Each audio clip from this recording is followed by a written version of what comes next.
तो नमस्कार दोस्तों, कैसे हैं आप लोग। मैं आशा करता हूं कि आप लोग बहुत अच्छे होंगे। और आज हम लोग फिर से आ गए हैं बिहार बोर्ड मैथ लेसन 3 के साथ दो चर वाले रैखिक समीकरण। आपके चैप्टर का नाम है ना। आज हम लोग आ गए पार्ट 6 के वीडियो में। और आज प्रश्नावली 3.3 पढ़ने जा रहे हैं हम लोग। आज प्रश्नावली 3.3 पढ़ने जा रहे हैं और आज हम लोग सीखेंगे यहाँ पे प्रतिस्थापन विधि से समीकरण को कैसे हल किया जाता है। प्रतिस्थापन विधि से समीकरण हल करना सीखेंगे और समीकरण हल करना सीखेंगे। प्रतिस्थापन विधि से समीकरण को कैसे हल करें, समीकरण को कैसे हल करें, आज हम लोग यही सीखेंगे यहाँ पे कैसे हल करें। चलिए, तो आज हम लोग यहाँ पे सीखने जा रहे हैं प्रतिस्थापन विधि से समीकरण को कैसे हल करें। सबसे पहले हम लोग थोड़ा सा ये जानेंगे कि ये प्रतिस्थापन विधि होता क्या है। प्रतिस्थापन विधि होता क्या है, जैसे सपोज कर लो बाबू, प्रतिस्थापन हम लोग पढ़ रहे हैं दो चर वाले रैखिक समीकरण और इसमें हमेशा दो चर आएंगे, या तो एक्स वाई आ जाए, या तो एस टी आ जाए, या तो ए बी आ जाए, या तो यू भी आ जाए। कुछ भी ए से लेकर जेड तक कुछ भी आ सकता है। दो ठो वैल्यू हम लोग चैप्टर को पढ़ के आ रहे हैं, दो चर वाले रैखिक समीकरण। और दो चर में हमेशा दो चर आएंगे। और आपको याद रखना, आपको यहाँ पर एक चर दिया रहेगा और एक क्या दिया रहेगा बताओ, अचर। और हमेशा हम किसका मान निकालते हैं बताओ, चर का मान निकालते हैं। चर का मान निकालते हैं क्योंकि अचर का मान तो दिया ही रहता है। अचर किसको कहते हैं, संख्या को। एक का वैल्यू एक होता है, दो का वैल्यू दो होता है, पांच का वैल्यू पांच होता है, छह का वैल्यू छह होता है ना। मतलब अचर का वैल्यू तो दिया ही रहता है, आप लोगों को निकालना क्या पड़ता है, चर का वैल्यू, चर का मान। हमेशा किसका मान निकालना होता है बताओ, चर का मान। यानी अगर x y दिया है, मान लो x दिया तो आपको x का मान निकालना है। आपको y दिया है तो आपको किसका मान निकालना है, आपको a दिया है तो आपको किसका मान निकालना है, आपको b दिया है तो आपको किसका मान निकालना है। मान लो आपको s दिया है तो किसका मान निकालना है, आपको मान लो t दिया है तो किसका मान निकालना है, t। इस प्रकार से हम लोग हमेशा दो चर वाले रैखिक समीकरण में अचर का मान नहीं निकालते बल्कि किसका मान निकालते बताओ, चर का। और आप लोगों को पता होगा चर हम किसको कहते हैं, ए से लेकर जेड तक को चर कहते हैं। अचर किसको कहते हैं, तो वास्तविक संख्या को क्या कहते हैं, अचर कहते हैं। और यहाँ पे आपको समीकरण दिया जाएगा। देखो सबसे पहले यहाँ पे समझो प्रतिस्थापन क्या होता है। प्रतिस्थापन का मतलब होता है किसी के स्थान पर किसी दूसरे को बिठाना। जैसे सपोज कर लो x बराबर मान लो 4 + y है। ऐसे सपोज करो x बराबर क्या दिया हुआ है, 4 + y है ना। और मैं मान लूँ यहाँ पे, मान लो कि मैं यहाँ पे एक ऐसा समीकरण ले रहा हूँ x - y = 8। ठीक है, x - y = 8। अब देखो ये प्रतिस्थापन होता क्या बाबू, देखो यहाँ क्या है, x और ये है x का स्थान और ये किसका स्थान है, y का स्थान। बाबू अब देखो जब हम आगे बढ़ेंगे ना तो यहाँ पर x का स्थान देखो, x बराबर क्या है 4+। तो इस x के स्थान पे अब यहाँ हम लोग x नहीं लिखेंगे। अब क्या लिखेंगे, x बराबर कितना है 4 + y। मतलब x के स्थान पर हमने किसको स्थापित कर दिया, x के स्थान पर हमने किसको स्थापित कर दिया, 4 + y। और यहाँ माइनस y है तो -y = 8। देखो यही है प्रतिस्थापन। प्रतिस्थापन का मतलब क्या होता है, किसी दूसरे के स्थान पर किसी अलग आदमी को बिठा दो, है ना। तो यहाँ देखो x था, x - y बराबर कितना था 8। और x - y बराबर अगर 8 था, ध्यान सुनना, तो x के जगह पे देखो क्या है, x बराबर क्या है 4 + y। तो x के जगह पे अब हम 4 + y यहाँ पे लिखेंगे। मतलब ऐसे समझो कि मान लो आपको y बराबर दिया है 2 और आपको यहाँ दिया हुआ x + 2y - 8 = 10। ऐसे ये भी एक समीकरण है और ये भी क्या है बताओ, एक समीकरण है। प्रतिस्थापन को समझो तो बाबू देखो यहाँ x है, यहाँ y है। तो x कहीं पर और कुछ दिख रहा है तुमको x, तो यहाँ x लिख दो। x कहीं नहीं दिख रहा है कुछ, लेकिन y बराबर दिख रहा है तुमको कितना। तो अब y के जगह पे यहाँ y नहीं लिखेंगे, आप क्या लिखेंगे, 2 लिख देंगे। मतलब y के स्थान पर क्या लिख दिए, 2। तो किसी के स्थान पर यदि हम कोई अलग चीज लिखते हैं जो उसी के बराबर हो, जैसे y के स्थान पर अब हम y नहीं लिखे बल्कि y की जगह पे क्या लिख दिए, 2 लिख दिए, तो इसी को क्या कहते हैं, प्रतिस्थापन। प्रतिस्थापन का मतलब होता है किसी दूसरे के जगह पे किसी दूसरे को बिठा देना, पहले के जगह पे दूसरे को बिठा देना। तो y के जगह पर हमने किसको बिठा दिया बताओ, 2 को बिठा दिया। जैसे मान लो x बराबर 5 है और एक समीकरण दिया हुआ है x - y = 15। तो देखो x बराबर कितना है 5, तो x की जगह पर किसको बिठा देंगे 5 और -y बराबर क्या कर देंगे मतलब देखो x के स्थान पर किसको बिठा दिए,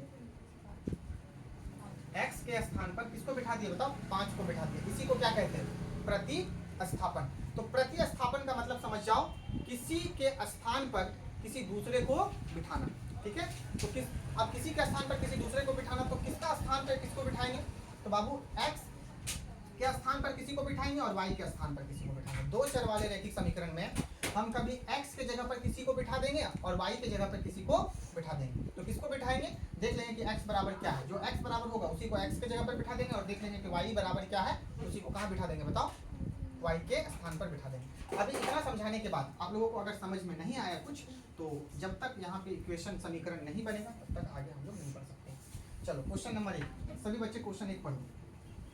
क्वेश्चन 1 क्या कहता है, क्वेश्चन 1 कहता है कि निम्न रैखिक समीकरण युग्म को प्रतिस्थापन विधि से हल कीजिए।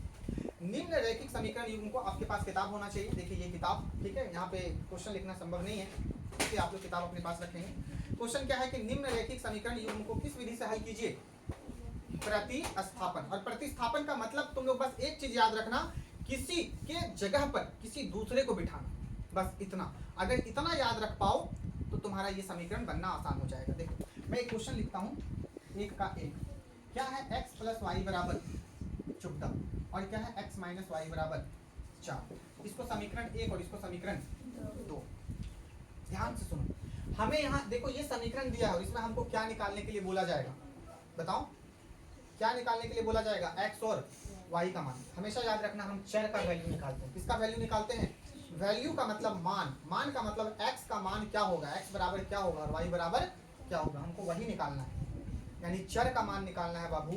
तो तुम लोग सभी बच्चे यहाँ पे गौर से देखो, गौर से सभी बच्चे ध्यान से देखो। इसको बनाने के लिए आपको करना क्या होगा, समीकरण को प्रतिस्थापन विधि से हल करने। आपसे क्वेश्चन एग्जाम में ऐसे ही पूछा जाएगा कि एक समीकरण दे देगा, है ना, समीकरण 1 समीकरण 2, इसको समीकरण बोलते हैं, और कहेगा कि आप इसको प्रतिस्थापन विधि से हल कीजिए। आप सबसे पहले हल लिखना, और यहाँ पे जो समीकरण तुमको आसान लगे, दिखने में आसान लगे, उससे ले लो, मतलब उसको लेकर आगे बढ़ो।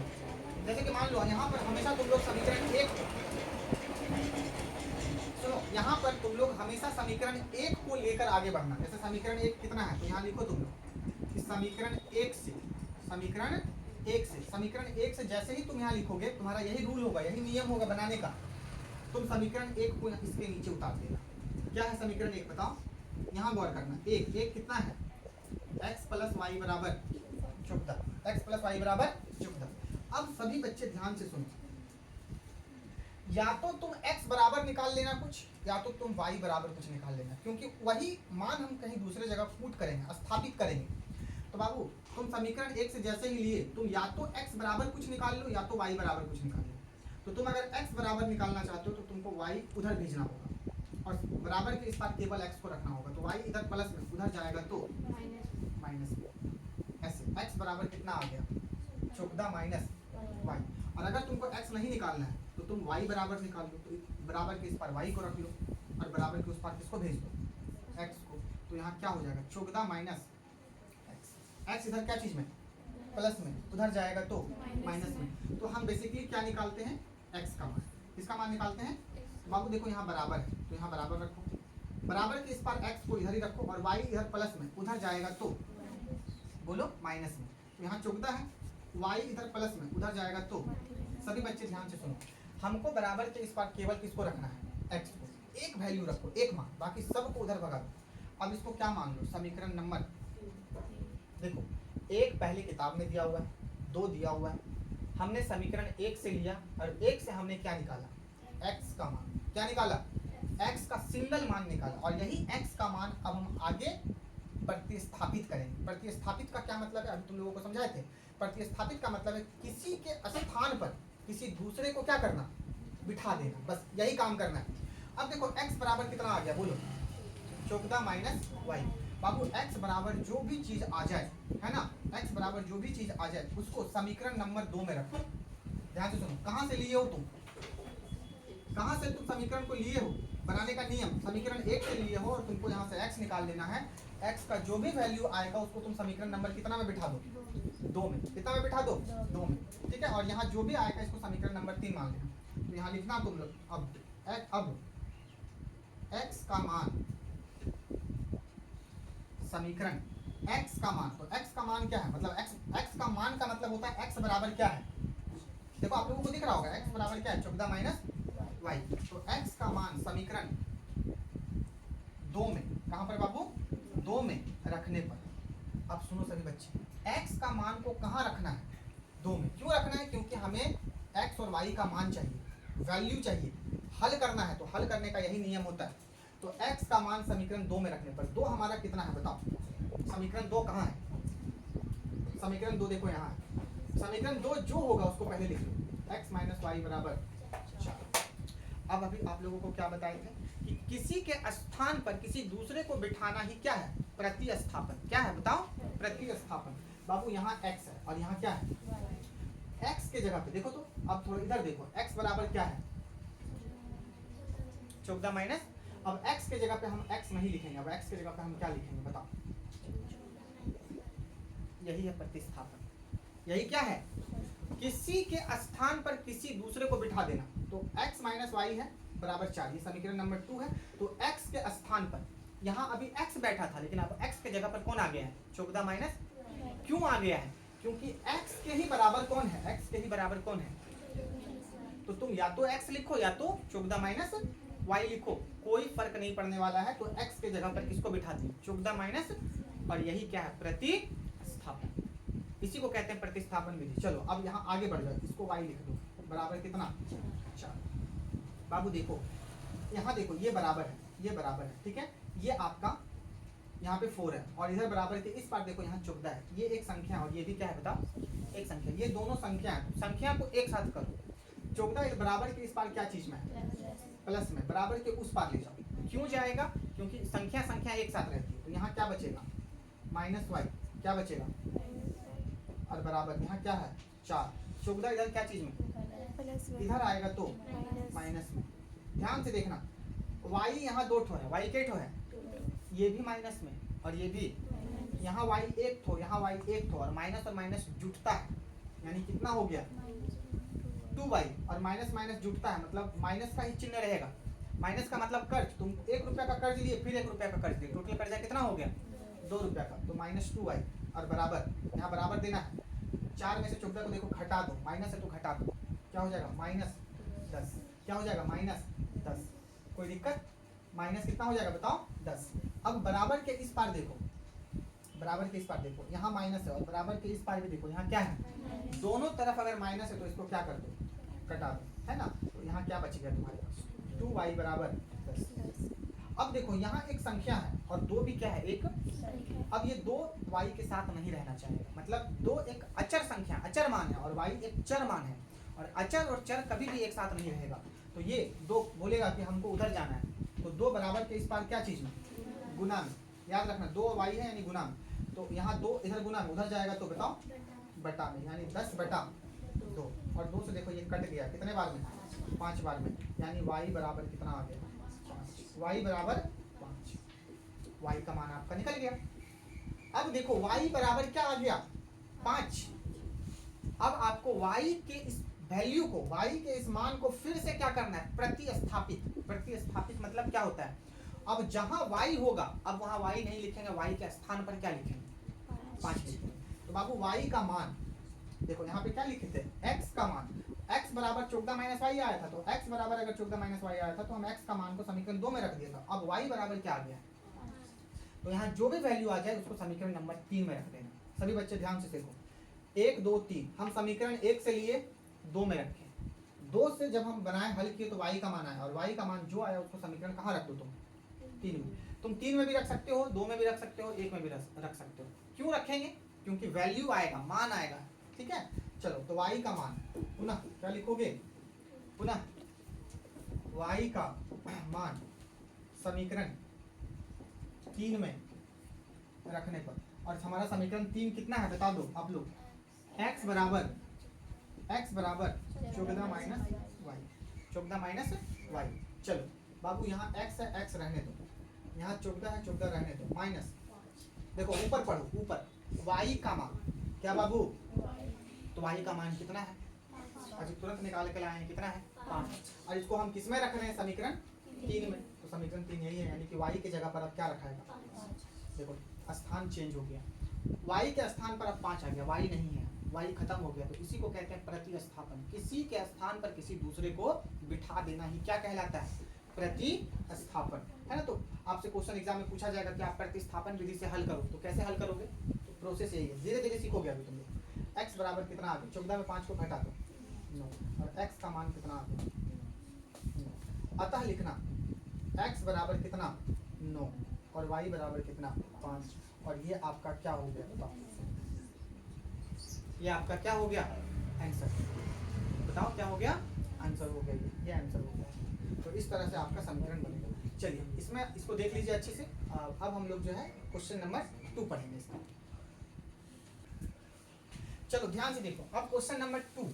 क्वेश्चन नंबर 2 में कहता है s माइनस टी। अब यहाँ x और y नहीं है, यहाँ क्या है? s और, घबराना नहीं, ये भी चर है और x और y भी क्या था? चर था। यहाँ a और b रहता कोई दिक्कत नहीं, p और q रहता कोई दिक्कत नहीं, s और t है। इसको समीकरण नंबर क्या मान लो? 1। इसको समीकरण नंबर क्या मान लो? 2। सभी बच्चे गौर से देखो, इसको किस विधि से हल करना है? प्रतिस्थापन विधि से। आपको सिखाया गया प्रतिस्थापन का मतलब होता है किसी के स्थान पर किसी दूसरे को बिठा देना, बस इतना काम। बाकी देखो यहाँ समीकरण 1 से लेकर आगे बढ़ो तुम लोग। जब भी प्रतिस्थापन विधि आ जाए तुमको समीकरण, जो समीकरण आसान लगे दिखने में, तो देखो ये थोड़ा कठिन लग रहा है, इसमें बहुत सारी चीजें भरी हुई है ना, ये थोड़ा आसान लग रहा है, तो इसी को लेकर आगे बढ़ेंगे समीकरण 1 से। जैसे ही हम समीकरण 1 लिखे, आपको ये वाला वैल्यू यहाँ पे उतार देना है, s माइनस टी बराबर कितना? t। अब देखो इधर आप s का वैल्यू ले लो, s का वैल्यू रखो, बाकी सब वैल्यू उधर ले जाओ। तो s t इधर क्या चीज में? t, जैसे यहाँ x रहता था और यहाँ y रहता था, तो हम x को इधर रखते थे, y को उधर भगा देते, तो t को उधर भगा देते। t इधर क्या चीज में? उधर जाएगा, तो s बराबर क्या हो जाएगा? 3 प्लस t। इसको समीकरण नंबर क्या मानो? समीकरण 1, समीकरण 2 और समीकरण 3। अब क्या करोगे? अब क्या करोगे? ये हल्ला नहीं, देखो यहाँ अब क्या करोगे? s बराबर क्या आ गया? 3 प्लस, अब यही s के वैल्यू को हम प्रतिस्थापित करेंगे समीकरण 2 में। देखो कहाँ से लिए हैं? समीकरण 1 से। अब क्या लिखेंगे? अब s के मान को समीकरण कहाँ रखने पर? समीकरण s के मान, s का मान क्या है? 3 प्लस t। s के मान को समीकरण किस में रखने पर? कहाँ से लिए हो? 1 से लोगे तो 2 में रखना, 2 से लोगे तो 1 में रखना। तो s के मान को समीकरण बताओ 2 में रखने पर, तो 2 हमारा कितना है? बता दो भाई लोग, 2 हमारा कितना है?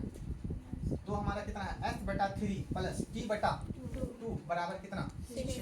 तो चलो आगे हम इधर बढ़ाते हैं। चलिए यहाँ लिखो s बटा 3 प्लस t बटा 2 बराबर कितना?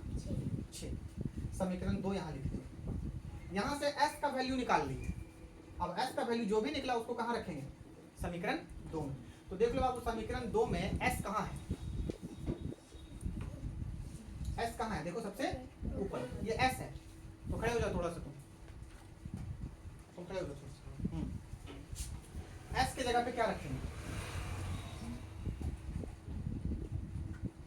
3 प्लस t। s के जगह पे क्या रखेंगे? देखो s बराबर कितना है? पीछे जाना है थोड़ा। s के जगह पे क्या रखेंगे? 3 प्लस t और बटा कितना? t। क्या ये बातें समझ में आ गई? देखो s के स्थान पर हम क्या ला दिए? 3 प्लस t। इसी को कहते हैं प्रतिस्थापन। किसी के जगह पर किसी दूसरे को लाना। तो किसका जगह था ये?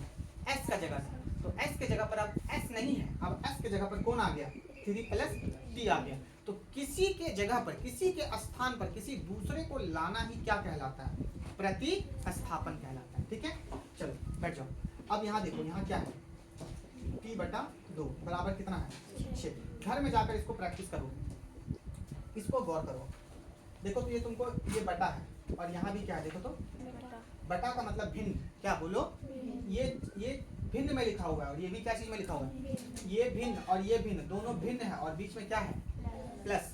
जो चीज बटा में लिखा रहता है उसको भिन्न कहते हैं और दोनों जगह बटा में लिखा हुआ है और ये प्लस है, यानी कि ये भिन्न का क्या है? जोड़। तो जब इस तरह का सिचुएशन आ जाए ना तो भिन्न का जोड़ करना है। क्या करना है? भिन्न का जोड़। तो चलो भिन्न का जोड़ कैसे होता है? नीचे वाले का क्या लेते हैं? एलसीएम। 3 और 2 का एलसीएम। फिर से सुन लो, ये भिन्न है, ये भी भिन्न है। कैसे पता किए? क्योंकि ये बटा में है, ये भी। तो जो चीज बटा में रहता है उसको भिन्न कहते हैं, और अगर भिन्न कहते हैं तो यहाँ प्लस है तो भिन्न का जोड़ होगा, अगर यहाँ माइनस रहता तो भिन्न का घटाव। भिन्न का जोड़ घटाव तुम लोग सभी बच्चे जानते हो। 3 और 2 का एलसीएम बताओ। 3 और 2 का एलसीएम 6, कितना 6। अब 3 के पहाड़ा में 6 कितने बार में आता है? 2 बार में। इसको इससे भागा लगाते हैं 2 बार, और जितना बार में आता है उसको ऊपर वाले से क्या कर देते हैं, यही ना भिन्न का जोड़ ऐसे ही ना बनता है। तो यहाँ पे देखो सभी बच्चे 3 से इसको भागा लगाओ, 3 दूनी 6, और यहाँ 2 बचा, तो 2 से ऊपर वाले को क्या कर देंगे, तो ऊपर में जितना कुछ भी है सब से गुना करेंगे। तो ऊपर में देखो 3 भी है और ऊपर में क्या है t भी है, तो दोनों से गुना होगा। तो 2 को 3 से गुना करो, 2 तिया 6, और 2 को फिर किससे गुना करो, t से, तो कितना हो जाएगा 2t। तो याद रखना ये 6 और t कहाँ, ये 6 और 2 कहाँ से आया, घबराना नहीं, ये 3 से 6 2 बार में कट गया और 2 को ऊपर से क्या कर दिए गुना, है ना। तो आप लोग जब रिवीजन करोगे तो ये कहाँ से आया घबरा जाओगे। तो ध्यान रखना ये यहाँ पे भिन्न का जोड़ हुआ है, और यहाँ पे प्लस 2 का पहाड़ा में 6 कितना बार में आता है, 3 बार में। 3 को किससे गुना कर देंगे, ऊपर वाले से, क्या हो जाएगा 3t, और बराबर क्या हो जाएगा 6। अब बाबू देखो हमें यहाँ से देखो यहाँ पे कौन सा चर दिख रहा है बताओ, t दिख रहा है, क्या दिख रहा है, हमको t का वैल्यू निकालना है और सबको बाकी उधर भगाना है। देखो 6 बराबर के इस बार क्या चीज में, बटा में। अगर कोई चीज बटा में रहता है, कोई चीज बटा में रहेगा तो क्या होगा, बराबर के इस पार कोई चीज बटा में है तो बराबर के उस पार आएगा तो क्या होगा गुना में। तो 6 को इधर भगा दो, तो यहाँ क्या बचेगा 6 प्लस, देखो ऊपर क्या बचेगा 2t प्लस 3t बराबर, यहाँ 6 है, 6 इधर आ गया तो गुना में। फिर देखो बाबू यहाँ पे 6 रहने दो, और 2t और 3t, देखो ये दोनों कॉमन पद है, ये दोनों एक जैसा है, दोनों के पास t है, दोनों के पास t है, और यहाँ t के ठो है 3 ठो, और यहाँ t के ठो है, तो ये दोनों जुड़ जाएगा, ये नहीं जुटेगा, इसके पास t नहीं है। जोड़ घटाव हमेशा कॉमन पद के साथ होता है, यहाँ भी चर, यहाँ भी चर, तो चर और चर के साथ होगा जोड़ घटाव। तो यहाँ जोड़ दो, देखो दोनों प्लस में है, तो कितना 2 और 3 कितना हो जाएगा 5t। और ये मत कर देना 6 और 5 11t मत कर देना, यहाँ t नहीं है इसलिए अब ये 11 नहीं होगा, ये 6 अलग रहेगा 5t अलग रहेगा, और यहाँ 6 6। अब बाबू देखो ये 6 इधर आना चाहेगा, क्यों आना चाहेगा, क्योंकि ये 36 एक संख्या है और 6 भी क्या है एक, तो 6 इधर आएगा, और यहाँ केवल क्या बचेगा 5t। तो यहाँ 36 और हाँ इधर आ जाएगा तो माइनस, 6 इधर प्लस में, इधर आ गया तो माइनस में। यहाँ 5t बराबर कितना 30। अब देखो ये 5 भी कहेगा t हम तुम्हारे साथ नहीं रहेंगे, हम किसके साथ जाएंगे, हमको इधर केवल t रखना है, बाकी सबको भगा देना है, सबको क्या कर देना है,